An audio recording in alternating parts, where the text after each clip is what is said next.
Assalamualaikum warahmatullahi wabarakatuh. Salam sejahtera untuk kita semua. Om Swastiastu, Namo Buddhaya, salam kebajikan. Selamat bergabung untuk rekan-rekan kelompok 5 sekalian pada pertemuan daring ini guna melangsungkan diskusi kita yang bertopik tentang toleransi dalam mencapai kerukunan antar umat beragama. Yang saya hormati semua rekan-rekan kelompok 5 Pendidikan Pancasila kelas 9 yang diangkuh oleh Bapak dosen Roy Fatsrabi Ginting, SHMKM. Terima kasih sudah bersedia meluangkan waktunya untuk berkumpul dalam Zoom meeting ini. Perkenalkan, saya Wendy Hinjalingga dengan NIM 210306137 dari Fakultas Pertanian. Di sini sebagai moderator sekaligus pembawa acara kita pada hari ini. Untuk selanjutnya, saya persilahkan kepada rekan-rekan sekalian untuk memperkenalkan dirinya masing-masing. Waktu dan tempat, kami persilahkan. Perkenalkan, nama saya Raden Roro Irvina Sahira dengan NIM 210300076 dari Fakultas Pertanian. Perkenalkan, nama saya Novelin Panjaitan dengan NIM 210306117. Saya dari Fakultas Pertanian. Perkenalkan, saya David Cedir dengan NIM 210802093 dari Fakultas Matematika dan Ilmu Pengetahuan Alam. Perkenalkan, nama saya Derek Tan dengan NIM 210802137 dari Fakultas Matematika dan Ilmu Pengetahuan Alam. Perkenalkan, nama saya Siti Nurlaili dengan NIM 210306012 dari Fakultas Pertanian. Perkenalkan, nama saya Markiano Barus dengan NIM 210306159 dari Fakultas Pertanian. Perkenalkan, nama saya William Harvey Claudius Saragi dengan NIM 210200434. Saya dari Fakultas Hukum. Perkenalkan, nama saya Oktaria Ginting dengan NIM 210306034 dari Fakultas Pertanian. Perkenalkan, nama saya Claudia Yanika Tangkubolon dengan 210907088 dari Fakultas Ilmu Sosial dan Politik. Terima kasih kepada rekan-rekan sekalian. Selanjutnya kita akan masuk ke sesi diskusi. Di sini ada beberapa pertanyaan yang sudah saya kumpulkan sebagai bahan diskusi kita pada hari ini. Kita langsung masuk ke pertanyaan pertama. Berkaitan dengan topik kali ini tentang pentingnya toleransi dalam mencapai kerukunan antar umat beragama. Menurut teman-teman, apakah arti toleransi itu sendiri dan apakah penting toleransi itu antar umat beragama? Yang sebagaimana kita ketahui di negara kita ini memiliki 6 agama yang diakui. Nah, bagaimana menurut saudari Novelin dan Leli? Waktu dan tempat kami persilakan.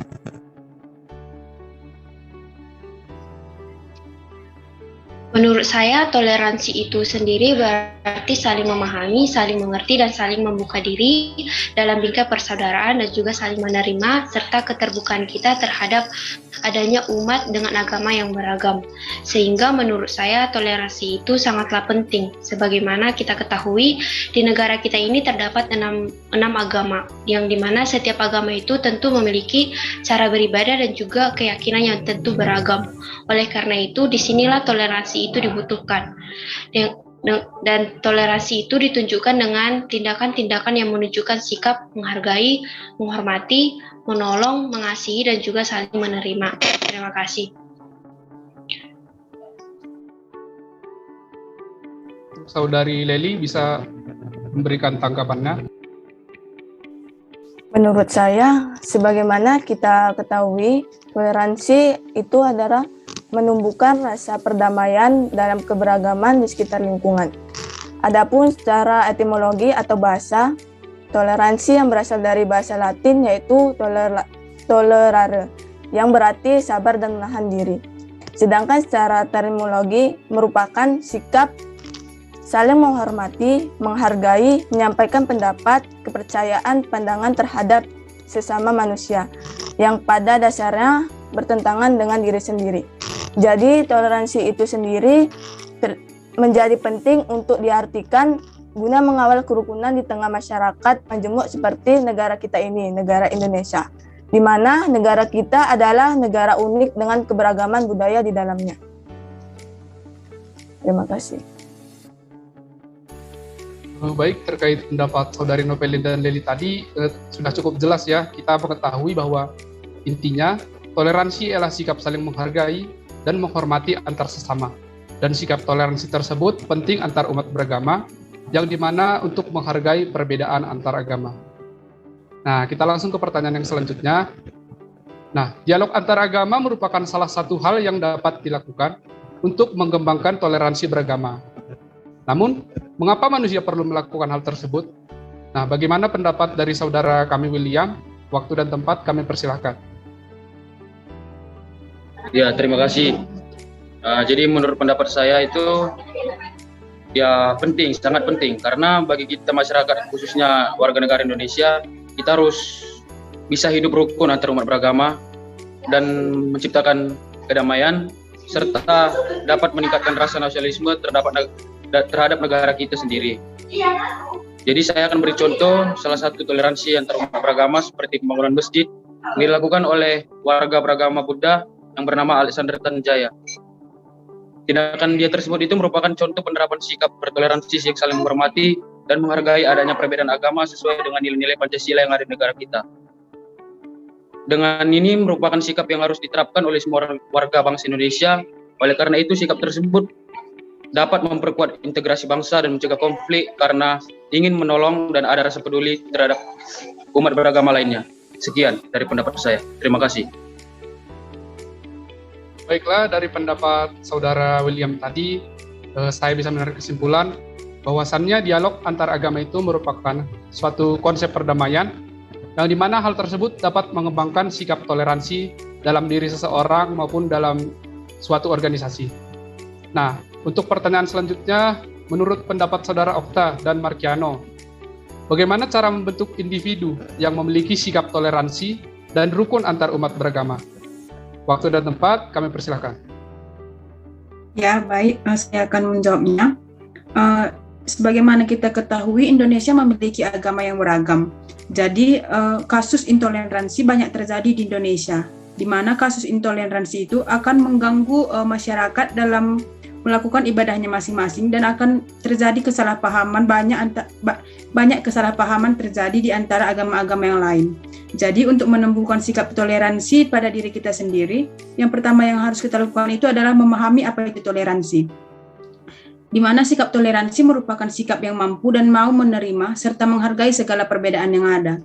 Setelah memahami apa itu toleransi, kita juga harus menanamkan sikap nasionalisme dalam diri kita. Di mana kita sebagai warga negara Indonesia harus berpegang teguh pada nilai-nilai Pancasila di setiap kegiatan yang kita lakukan. Karena mengingat bahwa Pancasila merupakan dasar dan ideologi negara kita. Selain itu, kita juga harus bijak dalam menggunakan media, di mana kita sering melihat berita-berita yang sedang hangat-hangatnya. Kita tidak boleh langsung menyebarkan berita tersebut tanpa memeriksa kebenarannya. Apalagi berita tersebut adalah berita mengenai agama, di mana berita agama itu adalah berita yang sensitif di masyarakat. Jadi kita harus memeriksa dulu kebenarannya, baru memberikan informasi yang lebih lanjut lagi kepada khalayak yang lebih ramai. Selain itu, kita juga harus menjaga silaturahmi antar umat beragama. Kita bisa saling berdiskusi dan mengetahui ajaran-ajaran agama yang diajarkan, sehingga wawasan dan pikiran kita akan terbuka dan semakin luas. Dengan begitu, rasa saling curiga atau perilaku menghakimi orang atau kelompok dan sikap intoleransi tidak akan terjadi. Selanjutnya mungkin bisa ditambahi oleh saudara Markiano. Kerukunan umat beragama akan terwujud jika kita mampu mengembangkan sikap toleransi, artinya saling menghargai satu sama yang lain. Kerukunan antar umat beragama dapat terwujud dan senantiasa terpelihara apabila masing-masing umat beragama dapat mematuhi aturan-aturan yang diajarkan oleh agamanya masing-masing serta mematuhi peraturan yang telah disahkan negara. Terima kasih. Nah, dari pendapat yang dikemukakan oleh saudara Okta dan Markiano tadi cukup jelas ya. Dari situ kita dapat menarik kesimpulan bahwasannya untuk membentuk sikap toleransi, kita dapat melakukan beberapa hal seperti menumbuhkan rasa nasionalisme, bijak dalam bermedia, dan menjalin silaturahmi antar umat beragama. Untuk pertanyaan selanjutnya, seperti yang kita ketahui ada dua indikator toleransi, yaitu menerima dan menghormati. Untuk itu, contoh seperti apa yang dilakukan untuk kedua indikator tersebut untuk membentuk kerukunan antar umat beragama? Nah, bagaimana menurut pendapat Saudari Roro? Waktu dan tempat kami persilahkan. Ada pun beberapa contoh ya untuk membentuk kerukunan antar umat beragama menurut saya. Pertama itu seperti hal dasar seperti menghargai hari besar agama lain.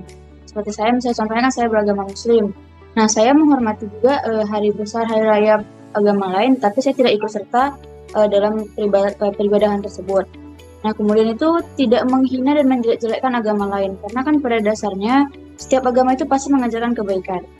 Kemudian satu contoh lagi tuh kita harus memberikan memberikan kesempatan kepada agama lain untuk beribadah di tempat ibadahnya, serta memberikan mereka rasa nyaman dan aman saat beribadah.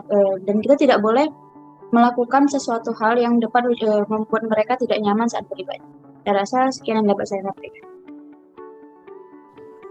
Baik, terima kasih untuk Saudara Roro. Cukup jelas ya poin-poin yang dikemukakan. Mungkin kita langsung ke pertanyaan selanjutnya. Nah, kita mengetahui ada sebagian orang yang ragu dan pesimis akan peran agama dalam menciptakan kedamaian. Nah, hal ini karena mereka menilai sampai saat ini masih terjadi konflik antar umat beragama.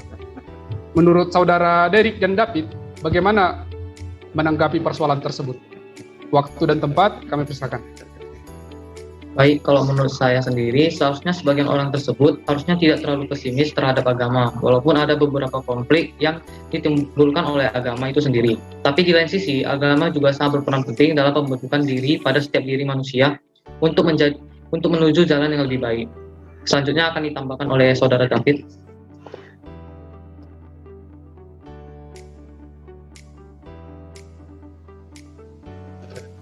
Baik, terima kasih.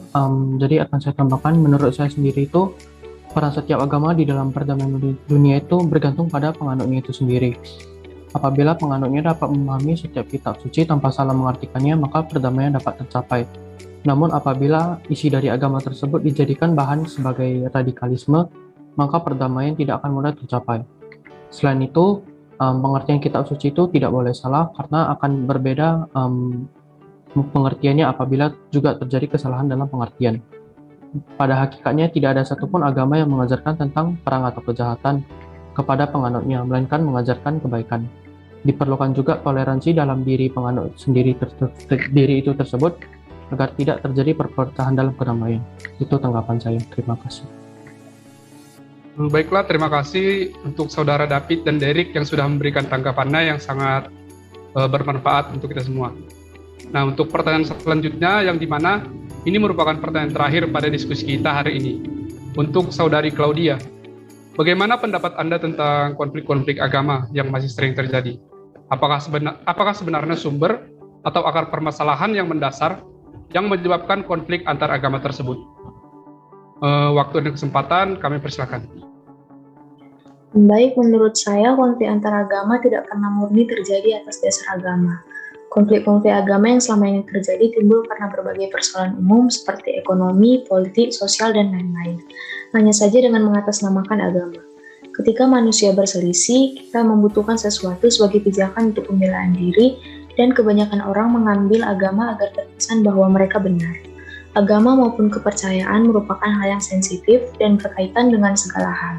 Maka dari itu, konflik antar agama biasa digunakan sebagai kedok atas perselisihan yang sering terjadi. Terima kasih. Baiklah, terima kasih atas pendapat yang diutarakan oleh Saudari Claudia, sudah cukup jelas. Nah, mungkin kesimpulan dari diskusi kita pada hari ini, bahwasannya kita merupakan negara yang terdiri atas keberagaman. Salah satunya yaitu keberagaman agama. Jadi, guna mempersatukan keberagaman itu semua, hendaklah kita menjunjung tinggi nilai toleransi dan saling menghargai satu dengan yang lain, agar kelak terwujud kedamaian dan cita-cita bangsa kita, yaitu bangsa Indonesia. Nah, demikian berakhirlah diskusi kita pada hari ini. Atas ketersediaan saudara-saudari sekalian, Saya ucapkan terima kasih banyak. Assalamualaikum warahmatullahi wabarakatuh. Shalom, salam sejahtera, Om Santi Santi Om, Om Swastiastu, Namo Buddhaya, salam kebajikan. Sekian.